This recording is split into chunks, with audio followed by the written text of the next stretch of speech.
Hello বন্ধুরা, এটা আমাদের এই বাড়ির সামনের ফাঁকা জায়গাটা। আর প্রত্যেকবার এটাতে ওই কাশফুল হয় শরৎকালে। আর এই মানে বসন্তের সময় আর কি এই ফুলগুলো থাকে না, এরকম মাঠটা এরকম শুকিয়ে যায়। আর এরকম ফুল এই কাশফুল গাছগুলো এরকম শুকিয়ে যায়। তো প্রত্যেকবার কি হয়, এটাকে ধরিয়ে দেয় কেউ না কেউ। তো আমরা তো এবার এখানে নতুন প্রথমবার এসেছি। এবার দেখি মানে গতবারেও যখন আমাদের বাড়িটা তৈরি হচ্ছিলো তখনও দেখেছিলাম যে ধরিয়ে দিয়েছিল। আর এবারেও দেখি একটা কাকিমা এটাকে ধরিয়ে দিল। এবার ধরিয়ে দিয়েছে মানে সে একেবারে আস্তে আস্তে মানে পুড়তে পুড়তে পুড়তে পুড়তে সবটাই আর কি পুড়ে যাবে।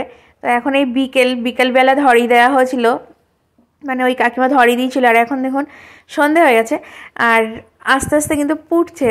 এটা যেহেতু জায়গাটা অনেক বড় সেজন্য না পুড়তে সময়ও লাগবে। আর আমরা ছাদে উঠে আর কি দেখছি এটা, কারণ যেহেতু আমাদের পাশেই বাড়ি, যে আগুন যদি খুব জোরে আর কি মানে খুব বেশি হয়ে যদি ছড়িয়ে পড়ে তাহলে আবার ঘরের দিকে না চলে আসে, সেই জন্য আমরা ছাদে উঠে দাঁড়িয়ে আছি। এখন একেবারে দাও দাও করে জ্বলছে, দাও দাও করে, মানে কি বলবো এটাকে, সেই দাবানল টাইপের হয়ে গেছে মনে হচ্ছে। এবার সত্যি একটু ভয়ও লাগছে, সেই জন্য আমরা ছাদে উঠে দাঁড়িয়ে আছি যাতে আরও চারিদিকে ছড়িয়ে না পড়ে।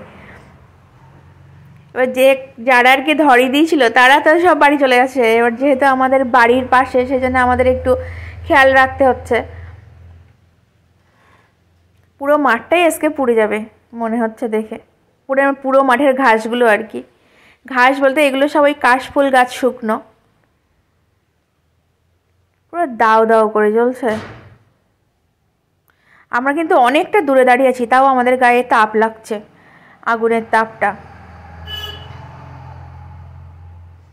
মানে ছাদের উপরে আমরা দাঁড়িয়ে আছি বেশ অনেকটা দূরে, তাও মনে হচ্ছে যেন মানে এখানে আগুনের তাপটা চলে আসছে। আর এই যে ওই আগুনের আলোতেই কিন্তু আমাদের দেখা যাচ্ছে, ওই যে পেছনটা দেখাচ্ছে এরকম জ্বলছে। তো আমি আর মা ছাদে উঠে দাঁড়িয়ে আছি এটা দেখার জন্যে, মানে যাতে এদিকে না চলে আসে, আর এদিকে চলে আসলেও যেন আমরা সেটা তাড়াতাড়ি আর কি নেভানোর ব্যবস্থা করতে পারি।